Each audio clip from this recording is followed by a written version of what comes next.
का बड़बोलापन, मोदी का राजनीतिक करियर खत्म करने की दी धमकी।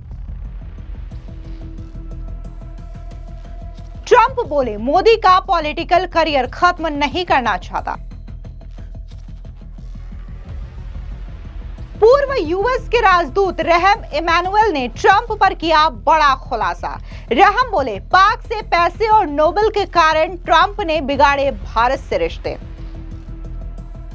अमेरिकी राष्ट्रपति डोनाल्ड ट्रंप ने एक बार फिर से देश के प्रधानमंत्री नरेंद्र मोदी को लेकर के बड़ा बयान दे दिया है, या यूं कहें कि एक बार फिर से प्रेसिडेंट ट्रंप का बड़बोलापन देखने को मिला, जहां पर उन्होंने ये कह दिया बातों ही बातों में कि मैं प्रधानमंत्री मोदी का पॉलिटिकल करियर खत्म नहीं करना चाहता। अब कई सारे जो एक्सपर्ट्स हैं वो ट्रंप के इस बयान को ये कह रहे हैं कि क्या इनडायरेक्टली जो ट्रंप है वो प्रधानमंत्री नरेंद्र मोदी को धमकी दे रहे हैं कि वो चाहे तो प्रधानमंत्री नरेंद्र मोदी का राजनीतिक करियर खत्म कर सकते हैं। तो वहीं दूसरी ओर आपको बता दें कि पूर्व यूएस के राजदूत रहम इमैनुअल ने ट्रंप को लेकर के बड़ा खुलासा कर दिया और ये बताया कि कैसे पाकिस्तान से मिलने वाले कुछ पैसों की चाह और नोबेल के कारण ट्रंप ने भारत के साथ अच्छे खासे 40 साल के रणनीतिक रिश्ते को ताक पर रख दिया, या यूं कहे कि बिगाड़ के रख दिया। आपको बता दें कि पिछले दिनों राष्ट्रपति ट्रंप ने प्रधानमंत्री नरेंद्र मोदी को लेकर के बड़ा बयान दिया, जहां पर उन्होंने प्रधानमंत्री मोदी को एक महान शख्सियत कहकर के संबोधित किया। इस दौरान ट्रंप ने हल्के फुल्के अंदाज में मजाक किया और कहा कि वो प्रधानमंत्री मोदी का राजनीतिक करियर खत्म नहीं करना चाहते। ट्रंप ने कहा कि मोदी एक महान शख्सियत है, मोदी ट्रंप से प्यार करते हैं। इसके बाद ट्रंप ने कहा कि मैं प्यार शब्द कह करके उनका राजनीतिक करियर खत्म नहीं करना चाहता। दरअसल हाल ही में शर्म अल शेख में गाजा पर बुलाए गए शांति सम्मेलन के दौरान शहबाज शरीफ ने डोनाल्ड ट्रंप की तारीफ करते हुए कहा था कि उन्होंने लाखों लोगों की जिंदगी बचाई है। शहबाज ने कह दिया कि एक बार फिर ट्रंप को नोबेल शांति पुरस्कार के लिए नामांकित किया जाएगा। अमेरिकी राष्ट्रपति पहले भी कई बार भारत और पाकिस्तान के बीच युद्ध रोकने का दावा कर चुके हैं, लेकिन दिल्ली ने बार बार ट्रंप के इस दावे को सिरे से खारिज कर दिया। यहां तक कि प्रधानमंत्री नरेंद्र मोदी ने भी लोकसभा में यह साफ कर दिया था कि ऑपरेशन सिंदूर रोकने के लिए दुनिया के किसी भी नेता या यूं कहें कि किसी भी ताकत की कोई भूमिका नहीं थी, बल्कि भारत ने अपने शर्तों पर सीज फायर किया। तो वहीं दूसरी ओर अमेरिका के शीर्ष डेमोक्रेटिक नेता और पूर्व राजदूत रहम इमैनुअल ने राष्ट्रपति डोनाल्ड ट्रंप पर सनसनीखेज खुलासा किया। उन्होंने एक इंटरव्यू के दौरान कहा कि ट्रंप ने नोबेल शांति पुरस्कार की लालच में भारत के साथ 40 साल की रणनीतिक साझेदारी को ताक पर रख दिया। इतना ही नहीं, इमैनुअल ने ट्रंप की पाकिस्तान से नजदीकी पर भी कई सारे गंभीर सवाल खड़े किए और यह दावा किया कि ट्रंप के बेटे को इस्लामाबाद से पैसे मिल रहे हैं। यह बयान भारत अमेरिका संबंधों में तनाव और ट्रंप की नीतियों पर सवाल उठाता है। इमैनुअल ने कहा कि ट्रंप ने भारत और पाकिस्तान के बीच सीज फायर के लिए दबाव डाला और इसे अपनी उपलब्धि बता करके नोबेल पुरस्कार की मांग की।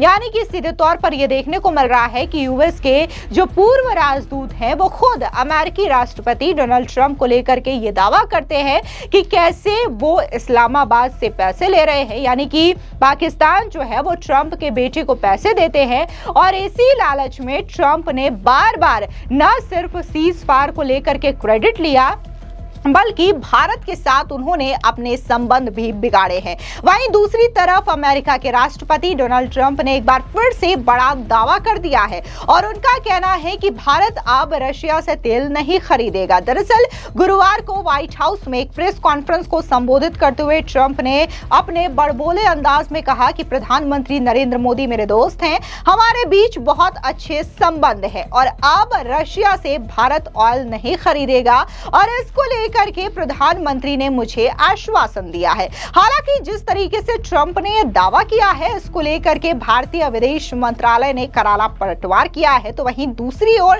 देश में लोकसभा के नेता प्रतिपक्ष राहुल गांधी का भी बयान सामने आया, जहां पर उन्होंने एक बार फिर से ट्रंप की बातों पर ज्यादा विश्वास करना मुनासिब समझा और अपने ही प्रधानमंत्री नरेंद्र मोदी को यह कह दिया कि वो ट्रंप से डर गए। दरअसल आपको बता दें कि ट्रंप के दावे पर भारतीय विदेश विदेश मंत्रालय के प्रवक्ता रणधीर जायसवाल का बयान आया, जहां पर उन्होंने कहा कि भारत तेल और गैस का बड़ा खरीदार है। जनता के हितों की रक्षा करना हमारी प्राथमिकता रही है और हमारी आयात नीतियां इसी मकसद को पूरा करती है। ऊर्जा नीति के 2 लक्ष्य हैं। पहला, स्थिर कीमतें तय करना और दूसरा, सुरक्षित आपूर्ति बनाए रखना।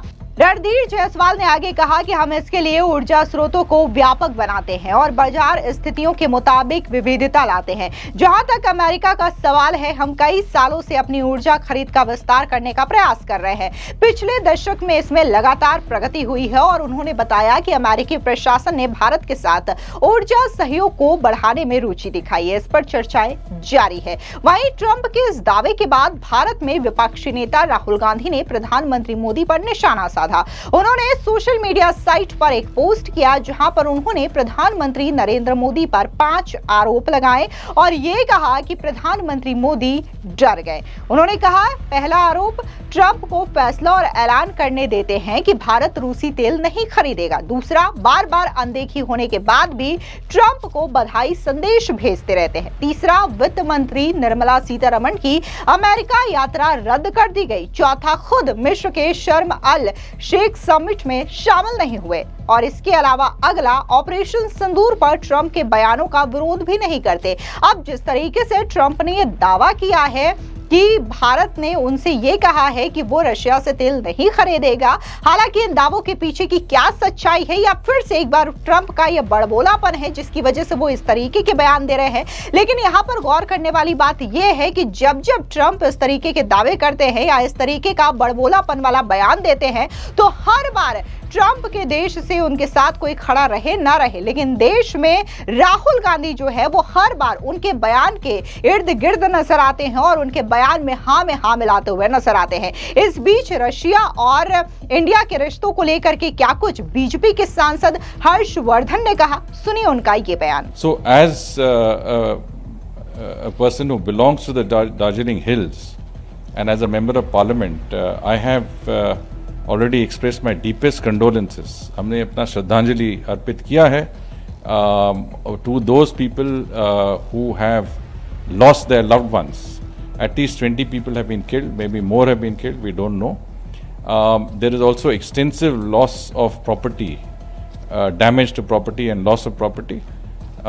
Lot of roads have been cut off, main arterial roads connecting Darjeeling Hills, Kalimpong, Sikkim to Siliguri.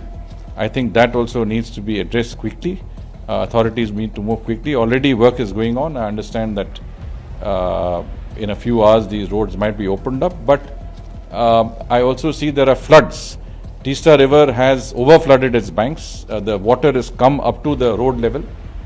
So even if the landslides are cleared, this road may not be opened so quickly. Which brings me to the point that today all of our hills, whether it's in Himachal Pradesh, Uttarakhand, Darjeeling, is experiencing very abnormal climate change oriented consequences. We have to take preventive measures. We have to take not just mitigative and adaptive measures, but preventive measures in terms of afforestation, in terms of greening of the area, in terms of zoning, in terms of preventing excessive habitation and, I would say, occupation of areas that are water catchment areas, green areas. All this has to be taken very seriously by the authorities. Mainly, I think the local authorities have to be very serious about this to prevent such incidents from occurring in the future.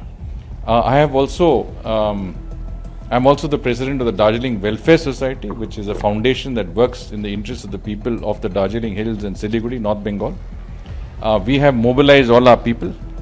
We have got tarpaulins already because a lot of people have lost the roofs of their houses. It is still raining. Tarpaulins will cover the roofs. We are providing relief wherever necessary. And also, I think, I have told everybody that I am available. I've shared my numbers on Twitter. People can contact me anytime and explain their difficulties. And wherever I can help, I will be happy to help. Prime Minister Modi's tweet has been very, very encouraging. His message has touched the hearts of the people of our Darjeeling Hills and the Gorkhas there.